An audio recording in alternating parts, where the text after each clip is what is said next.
다음으로 넘어가 보겠습니다. 이수아 기자가 준비했죠? 네, 제가 준비한 아이템은요. 이 빈살만 왕세자 관련입니다. 제목은 본의 아니게 관저집들이입니다. 관저집들이입니다. 이 어제 사우디의 넘버원 미스터 에브리띵 다 가진 남자, 그러니까 빈살만 왕세자의 방한 소식 저희가 전해드렸는데요. 네. 이 윤 대통령이 빈살만을 용산 대통령실이 아니라 이 한남동 관저로 초대해서 이 만차 회담을 진행했습니다. 이 만남 자체도 굉장히 재밌지만은 사실 윤 대통령 내외가 지난 7일에 한남동 관저에 들어간 이후로 거의 처음으로 맞아요. 초대한 그러니까 VIP가 거의가 아니라 정말 처음일걸요. 네, 처음입니다. 네. 그러니까 왕세자가 된 거죠. 네. 그래서 이 행사가 자연스럽게 어떻게 보면 관저 집들이가 돼버렸습니다. 네. 이 대통령실에서 행사 모습을 공개하면서 관저 모습이 고스란히 드러나게 된 건데요. 지금 보고 계신 모습은 윤 대통령이 이 왕세자의 마중을 나간 모습입니다. 네. 보면 레드 카펫이 깔려 있는데 그보다도 또 눈에 띄는 게 이 뒤에 대통령을 상징하는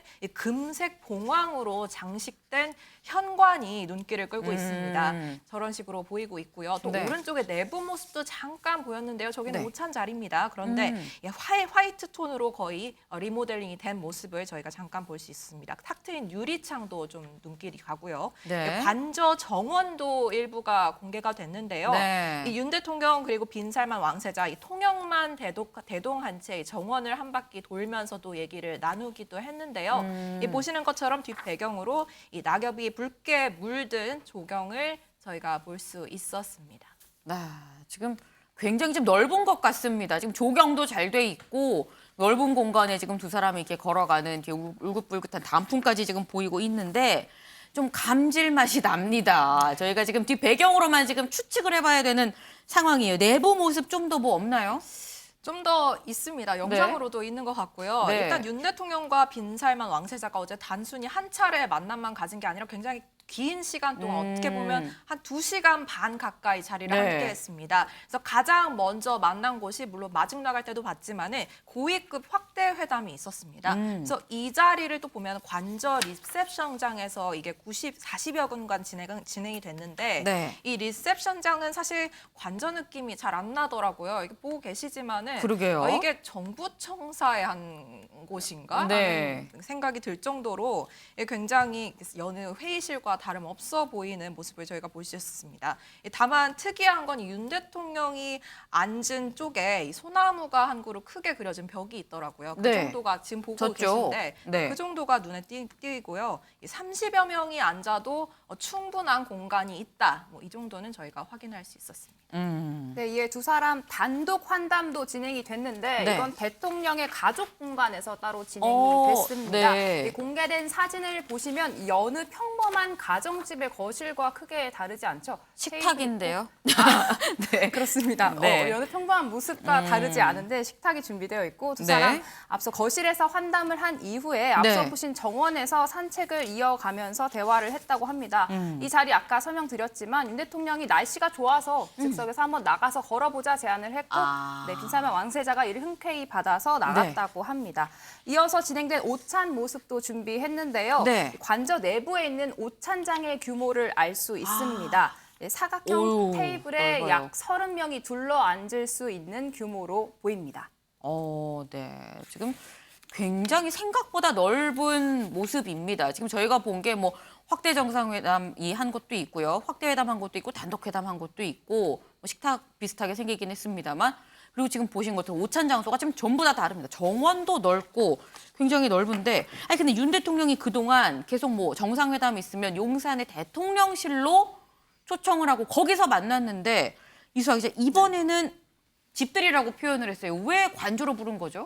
일단 대통령실 발표에 따르면은 네. 조금 각별한 예우를 갖추고자 하는 윤 대통령 내외의 뜻이 담겼다 이렇게 네. 전달이 됐습니다. 실제로 뭐 빈살만 왕세자는 뭐 내가 여기에 처음 들어오다니 기분이 매우 좋다 뭐 네. 이런 말을 했다고 하기도 하고요. 성공적인 것 같죠. 윤 대통령이 직접 얘기하기도 했는데 듣고 오시죠. 이 용산 청사와 관저 두 군데를 놓고 양쪽에 협의가 있어서 막 그 협의에 따른 것이고 관저가 지은 지가 54년이 됐습니다. 외빈을 모시기에 조금 부족하지 않나 하는 생각을 하고 있습니다만은 또 그 나름대로 국가의 정상의 그 개인적인 공간을 보여주는 것이 별도의 또 의미가 있기 때문에 어제 굉장히 기분 좋은 분위기에서 이루어졌고 또 뭐 다음에 이런 정상회담을 또 관저에서 할지는 그거는 또 그 상대 측하고 협의를 해봐야 될 것 같습니다. 네, 물론 윤 대통령의 이런 의중도 반영이 됐겠습니다만 또 네. 다른 측면은 이 사우디 측에서 극도의 보안을 좀 요구한 것으로 전해지고 있습니다. 한남동 관저는 굉장히 조용하다고 보면은 어떻게 보면 용산 대통령실은 굉장히 많은 사람들이 왕래하고 보안상 그쵸. 문제가 생길 수 있기 때문에 네. 또 관저를 택했다. 뭐 이런 해석도 있습니다. 그렇군요. 아니 지금 보면 윤 대통령이 직접 오늘 아침 출근길에 기자들하고 질의응답에서 굉장히 좀 분위기가 좋았다라고 지금 이 왕세자와의 만남을 또 얘기를 했습니다. 그런데 오늘 아침 출근길에서 민지숙 기자 네. 이 얘기만 한 건 아니에요. 보니까 MBC 그 전용기 탑승 배제 논란 여기에 대해서 손방 갔다 와서 처음으로 입을 연 것 같은데요. 그렇습니다. 윤 대통령 오늘 출근길 문답 현장 아주 뜨거웠는데요. 네. 이 전용기 탑승 배제가 선택적 언론관 아니냐 한 기자의 질문이 나오자 윤 네. 대통령이 직접 답변했습니다. 관련 내용 보고 오시죠. 그 MBC에 대한 그 전용기 탑승 배제는 우리 국가 안보의 핵심 축인 이 동맹 관계를 사실과 다른 그런 가짜 뉴스로 이간질하려고 아주 악의적인 그런 행태를 보였기 때문에 대통령의 그 헌법 수호 그 책임의 일환으로서 그런 부득이한 조치였다고 저는. 네, 부득이한 조치였다 이야기했는데 대답을 마친 윤 대통령 등을 돌려 자리를 떠나려고 하자 네. MBC 기자가 질문을 던졌습니다. MBC가 도대체 무엇을 악의적으로 했다는 거냐 이렇게 따져 물었는데요. 이 과정에서 대통령이 아닌 대통령실 관계자와 해당 MBC 기자 사이에 설전이 벌어졌습니다. 이것도 영상으로 준비했습니다. MBC가 뭘 악의적으로 했다는 거죠? 뭐가 악의적이에요? 아니 뭐가 가짜 뉴스예요? 뭐가 가짜 뉴스예요? 돌아가셨잖아요. 가시는데 찍지 마세요. 이거. 아니 그럼 질문도 못 해요? 질문하라고 단상 만들어 놓은 거 아니에요? 말씀하시고 끝났잖아. 그렇게 했잖아. 반말하지 마세요. 아니 말꼬리 잡지 마세요. 그렇게. 말 조심하세요. 말 조심하시오가 아니라 보도를 잘하세요. 정말. 그럼 대통령님이 말씀하신 거잖아요. 그게 저희가 지어낸 거예요. 끝나시. 영상이 있는데 왜 이렇게 부정해요? 뭐가 악의적이에요? 이 공개석상에서 뭐가 악의적이라고 하는 거냐고요? 아직도 이렇게 있는데. 아직도? 아직도. 그럼 뭐 지금 무슨 군사정권이에요? 이거 아직도라네요. 군사정권 왜 군사정권이라는 말이 나와요? 어떻게? 이렇게 독재적으로 하는 게 어딨어요? 독자적인 게 아니라. 아니 다 보도해주세요. 다 보도해주세요. 언론이. 이런 편협한 언론관이 문제인 거예요, 대통령실에. 네, 그렇군요. 이런 공개적인 석상에서 대통령이랑 기자들 질답하는데 비서관님이 끼어들어가지고 아니 끝났잖아요. 왜? 끝난 상태. 끝났는데 왜 비서관님 끼어드냐고요. 대통령이세요? 네, 이렇게 MBC 기자가 뭐가 악의적이냐라면서 대통령실을 계속 따져 묻는 영상을 저희가 확인할 수 있었는데요. 네. 이 윤 대통령은 들어가고 이 비서관과 고성이 오간 상황입니다. 그런데 대통령실 이때는 뭐가 악의적이냐라는 질문에 대답하지 않았지만 추후에 따로 이 10가지 이유를 들면서 조목조목 공개 반박에 나섰습니다. 네. 그렇게 싸우는 모습도 보기 드물지만 또 이렇게 대통령실이 반박 자료를 내놓는 적도 그러네요. 저는 처음 보는 것 같은데요.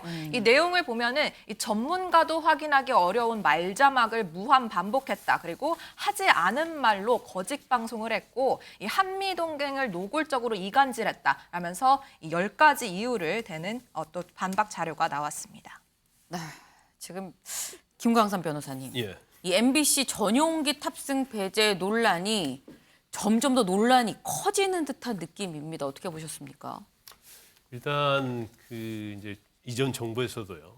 사실 언론에서 굉장히 적대적인 언론에 대해서는 상당히 이제 불이익을 주는 그런 행위가 지금 굉장히 반복됐죠. 근데 이제 언론이라는 것은 언론의 자유가 있는 거고 또 언론 자체가 이제 어떻게 판단하냐에 따라서 기사를 쓰는 거 아니겠어요? 네. 그래서 물론 이제 정부 입장이나 대통령 입장에서 보면 지난번에 그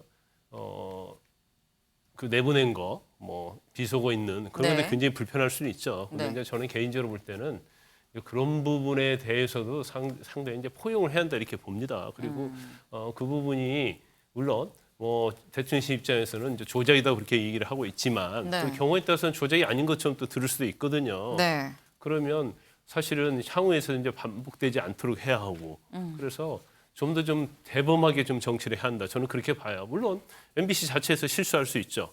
또 경우에 따른 조금 악의적이라고 생각할 수도 있겠죠. 대통령실에서.